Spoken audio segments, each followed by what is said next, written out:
Puji Tuhan. Shalom Bapak Ibu, saudaraku yang dikasihi Tuhan, dimanapun saudaraku berada saat ini.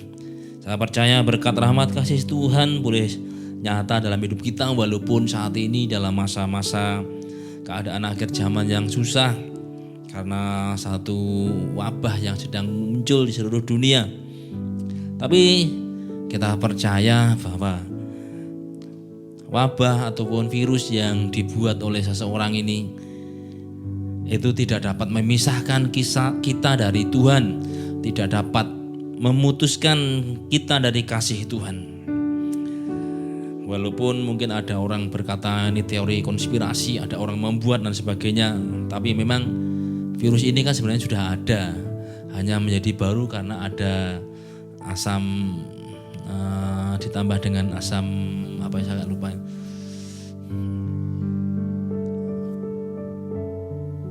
Jadi yang jelas adanya asam itu kan bukan karena berkembang sendiri, ada orang yang menambahkan gitu ya. Ya, jadi muncullah kemudian teori konspirasi. Ya. Tapi yang jelas inilah penggenapan akhir zaman, bahwa keadaan akan menjadi susah. Tapi kita bersyukur dalam keadaan seperti ini Tuhan bersama dengan kita. Ada satu pujian yang ditulis oleh Sari Simorangkir yang mengatakan Tuhan itu bersama kita dalam segala hal. Berarti dalam masa senang, dalam berkecukupan, juga dalam masa krisis seperti ini Tuhan bersama kita. Dan keberadaan Tuhan bersama kita itu menimbulkan kekuatan bagi kita. Walaupun dalam masa yang susah, masa yang sukar, kita akan terus dikuatkan karena Tuhan bersama dengan kita. Jadi bersama dengan Tuhan dan di dalam Tuhan itu akan nyata kuasa Tuhan yang dahsyat yang dapat kita alami. Nah Bapak Ibu saudaraku yang dikasihi Tuhan, di dalam Tuhan itu kita akan temukan yang namanya perkenan Tuhan. Dan itu adalah satu hal yang ajaib. Di pujian yang dikarang oleh Sari Simorangkir itu dikatakan bahwa perkenan Tuhan itu meneguhkan umatnya. Walau dalam masa sukar, perkenan Tuhan itu akan membuat hati itu menjadi teguh, menjadi kuat. Dan ternyata orang yang hatinya teguh, orang yang hatinya kuat, dia akan siap menghadapi apapun. Dia akan berani maju dan terus maju, dan orang yang seperti itu akan mengalami kemenangan atas badai hidup. Tapi sebaliknya orang yang tidak teguh hatinya, yang tawar hatinya, yang semangatnya lemah menghadapi badai, dia akan ketakutan, dia akan tenggelam, akhirnya terhilang dan tidak mengalami sesuatu hal yang baik. Jadi perkenan Tuhan bagi kita umat Tuhan itu sangat penting. Dan sebenarnya semua orang itu butuh perkenan Tuhan. Nah, ketika perkenan itu dinyatakan, maka di situ kebaikan Tuhan itu akan kita alami. Sudah dikasih Tuhan, di situ akan kita rasakan bahwa kita dibedakan Tuhan dari bangsa yang lain. Arti dibedakan di sini itu maksudnya diistimewakan, mendapat perlakuan yang istimewa. Jadi bukan dalam konotasi negatif, dibedakan, dirugikan, tapi justru yang dimaksud kita dibedakan itu karena kita diistimewakan. Nah ini dapat kita alami karena kita adalah anak Tuhan di dalam Kristus. Rasul Petrus menyebut kita ini bangsa yang terpilih, umat kepunyaan Allah. Itu ditulis dengan umat yang istimewa. Kita ini istimewa sehingga kita mengalami perlakuan yang berbeda dengan orang lain, dengan bangsa yang lain. Karena memang Tuhan membedakan kita. Yaitu Tuhan memberikan atau melakukan tindakan istimewa kepada kita. Nah, ini seperti yang terjadi ketika Tuhan membebaskan orang Israel dari tanah Mesir. Nah, mari kita akan membaca kisah ini di dalam kitab Keluaran pasal yang ke-8 ayat yang ke-22. Keluaran pasal 8 ayat 22.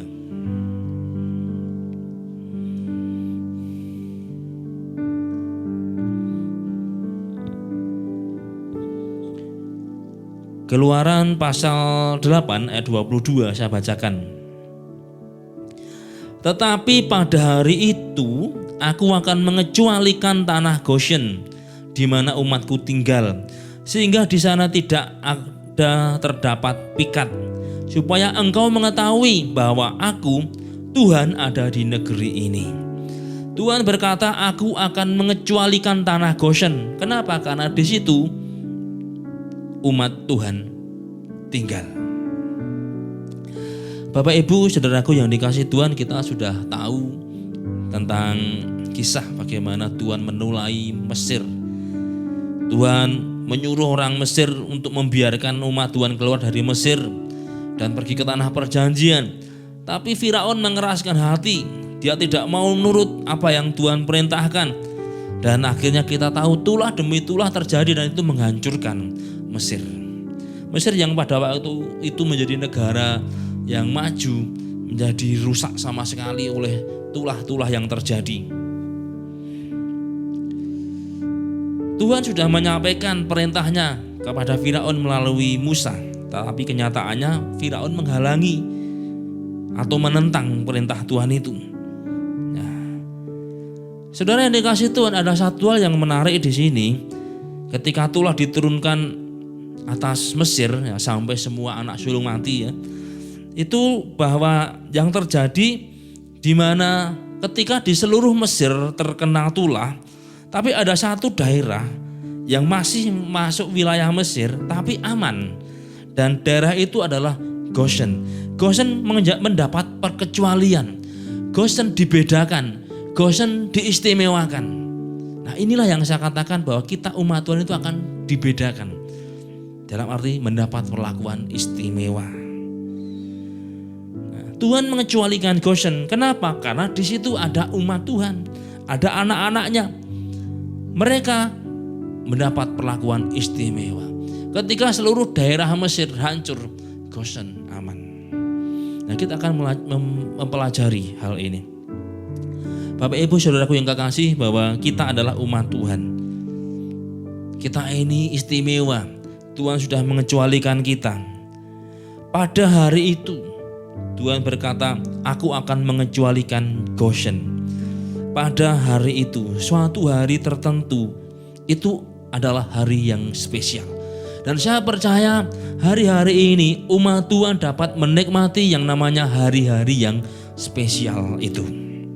Kata hari dalam bahasa Ibrani yom itu juga dapat diartikan sebagai masa atau waktu. Jadi itu adalah satu waktu yang luar biasa, satu waktu yang istimewa, satu masa yang begitu ajaib. Dan kalau boleh disebut, inilah yang seringkali orang katakan kairos, satu masa yang dahsyat, satu masa yang luar biasa, satu waktu yang istimewa dan dapat terjadi hal yang besar. Ketika seluruh Mesir mengalami tulah, tapi ada satu hari yang dahsyat hari itu terjadi di Goshen. Satu hari, satu masa yang begitu ajaib terjadi, dialami oleh umat Tuhan. Dan tanah Goshen mendapat perlakuan istimewa. Bapak Ibu yang dikasihi Tuhan, kita ini adalah umat kepunyaan Allah.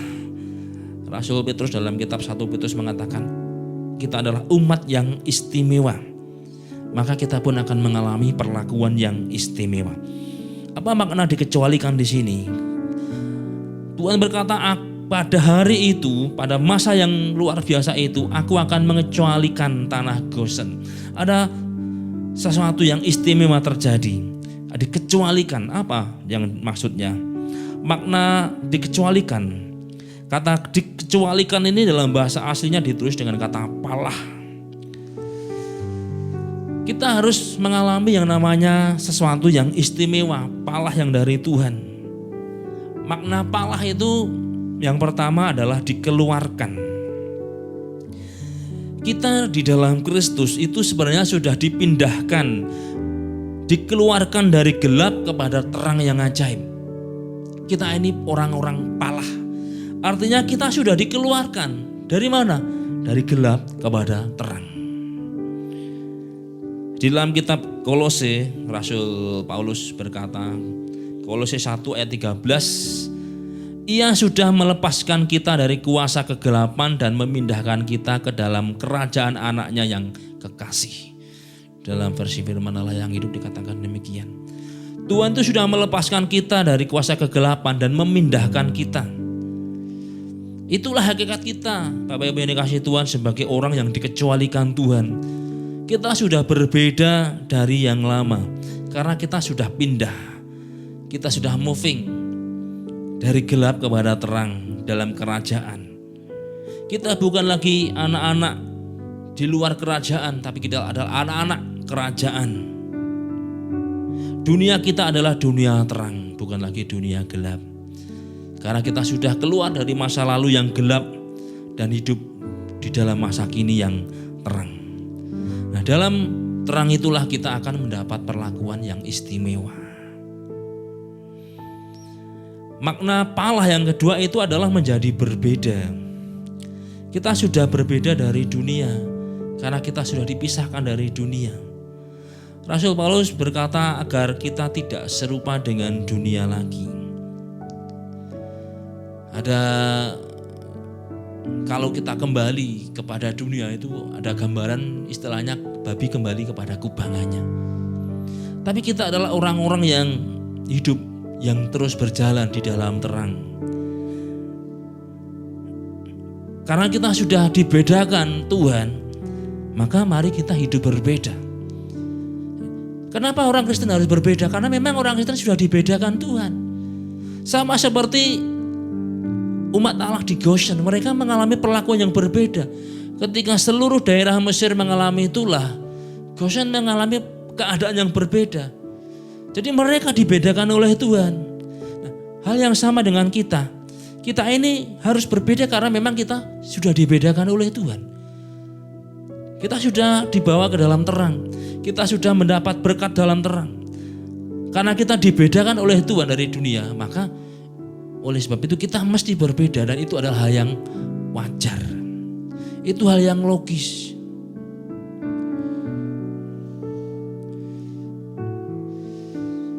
Rasul Paulus menasihatkan kepada jemaat di Roma untuk mempersembahkan hidupnya sebagai persembahan yang kudus. Dan itu adalah ibadah yang sejati. Juga dikatakan seperti kemudian janganlah menjadi serupa dengan dunia, tapi berubahlah oleh pembaharuan budimu. Bapak Ibu yang kasih, yang berbeda, menempatkan diri sebagai persembahan bagi Tuhan, itu adalah hal yang ibadah yang sejati. Dalam bahasa aslinya kata ibadah yang sejati itu dituliskan kata logikos, artinya apa? Yang logis, sesuatu yang wajar.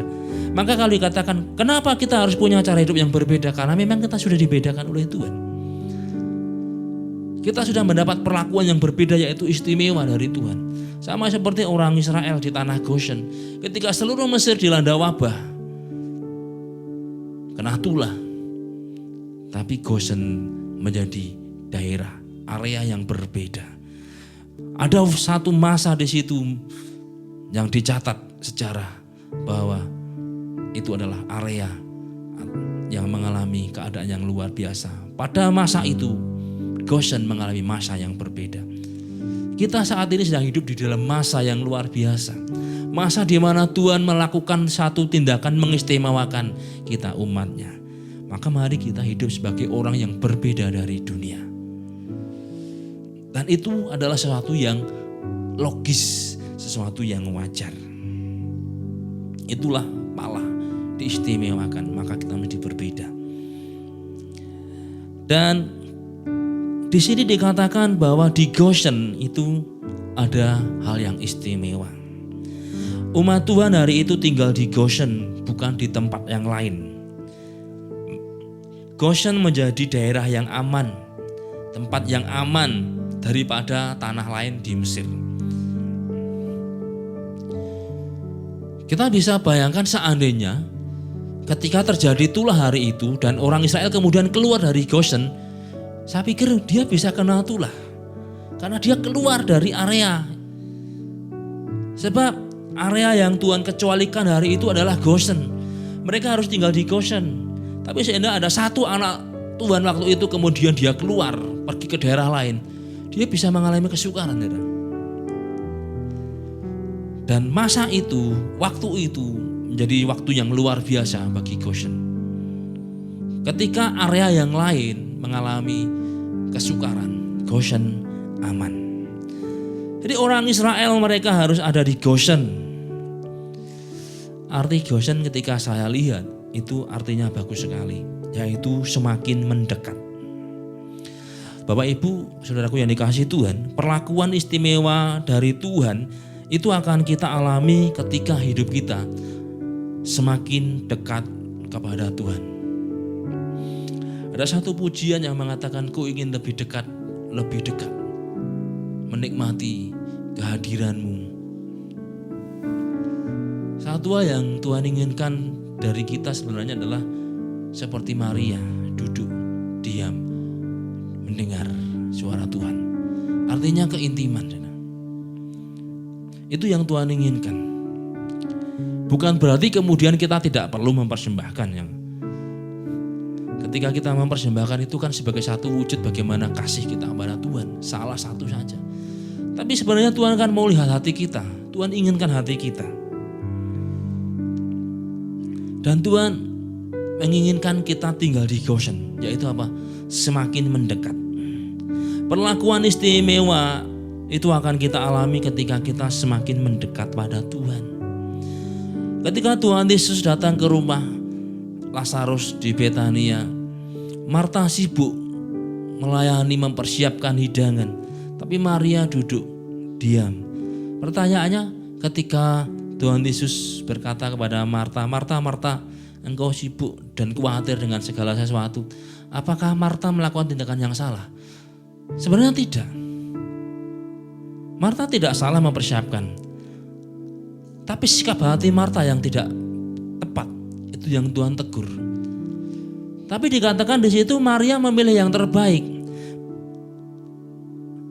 yaitu duduk diam, mendengar, mendekat kepada Tuhan. Yang Tuhan inginkan adalah mendekat dengan Dia. Goshen artinya semakin mendekat. Perlakuan istimewa itu akan kita alami ketika kita semakin mendekat kepada Tuhan. Tinggal di dalam Tuhan. Tuhan Yesus di dalam kitab Yohanes berkata bahwa di luar Tuhan kita tidak dapat berbuat apa-apa.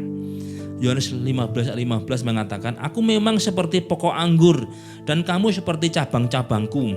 Kalau kamu tetap hidup bersatu dengan aku dan aku tetap hidup bersatu dengan kamu, maka kamu akan menghasilkan banyak buah. Tetapi kalau kamu terpisah dariku, kamu tidak akan bisa berbuat apa-apa. Ketika kita terpisah dari Tuhan, dikatakan kita tidak bisa berbuat apa-apa. Di luar aku kamu tidak dapat berbuat apa-apa. Keistimewaan itu hanya ada di dalam Tuhan. Maka bagian kita adalah tetap mendekat, hidup dekat dengan Tuhan. Hanya di dalam Tuhan saja kita dapat mengalami perlakuan istimewa, dibedakan. Karena Tuhan sendiri yang mengistimewakan kita. Kita adalah umat kepunyaannya. Rasul Petrus dalam kitab 1 Petrus mengatakan kita adalah umat yang istimewa. Umat kepunyaan Allah itu adalah umat yang istimewa. Kalau kita tidak menyadari bahwa kita adalah istimewa di hadapan Tuhan, ini menjadi satu kerugian bagi kita. Kita ini diistimewakan oleh Tuhan. Diistimewakan oleh seseorang saja dia senang, apalagi diistimewakan oleh Tuhan. Satu kali ada seseorang cerita, dia mendaftar di salah satu angkatan gitu. Badannya bagus, tinggi, cuman tangannya sedikit ciri, saudara. Tapi dia bisa diterima. Kenapa? Karena pertama bapaknya itu adalah anggota. Dan yang kedua kenal dengan orang di atas sehingga ngerti apa yang harus dilakukan, dalam tanda kutip gitu. Nah, kemudian ada seseorang yang dengan fisik yang jauh lebih baik tapi tidak diterima. Saudara. Kenapa? Karena Ya walaupun tadi yang dikatakan tangannya sedikit ciri pun itu dia dapat perlakuan istimewa. Dan dia bisa. Bahkan satu kali, dia bilang gini, aku duwe dewa gitu. Ketika dia mendapat perlakuan istimewa dari orang lain, dia banggakan. Walaupun sebenarnya dalam konteks seperti itu kan tidak benar. Tapi itu pun orang ketika dia dapat sesuatu yang istimewa, dia banggakan. Bapak Ibu dikasihi Tuhan, kita ini istimewa di hadapan Tuhan. Kalau tidak istimewa, tidak mungkin Tuhan itu menyerahkan nyawanya bagi kita. Maka mari kita hidup sebagai orang yang istimewa, mentalitas sebagai orang yang istimewa, sebagai milik Tuhan, dan gaya hidup sebagai orang istimewa, yaitu mendekat kepada Tuhan. Nah, di situ kita akan temukan betapa istimewanya kita dan yang kita alami. Maka sebagai orang percaya yang dibedakan oleh Tuhan, bagian kita adalah tinggal di Goshen, mendapat perlakuan istimewa, hidup yang berbeda dari dunia, mendekat pada Tuhan. Dan yang terakhir dikatakan Tuhan berkata supaya dunia tahu bahwa Tuhan ada di situ. Supaya engkau mengetahui bahwa aku, Tuhan, ada di negeri ini. Ketika Tuhan menulai Mesir dengan pikat. Pikat adalah hewan, binatang kecil yang menggigit dan menghisap darah ternak. Kalau 1, 2 atau mungkin 5 ekor itu mungkin gak begitu pengaruh. Tapi ini wabah, ini jumlahnya jutaan. Itu jelas bisa membuat yang namanya hewan itu mengalami yang disebut anemia. Dan kalau hewan itu sudah anemia, dia tidak bisa bertumbuh dan lama-lama akan mati. Kalau dalam jumlah yang besar, itu sudah menjadi wabah. Dan itu artinya mematikan potensi atau kekayaan negara atau rakyat.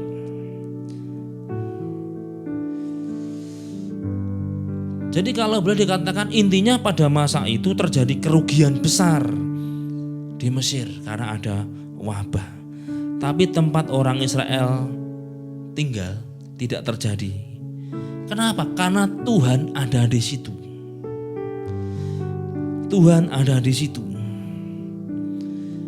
Ketika kita bersama dengan Tuhan, kita akan mengalami hal yang berbeda.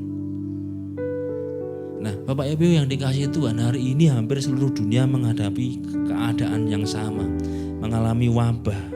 Seluruh dunia sedang dilanda wabah. Tapi mari kita sebagai orang percaya, kita tinggal di Goshen, semakin mendekat pada Tuhan. Mari kita sebagai milik Tuhan, kita hidup berbeda dengan dunia.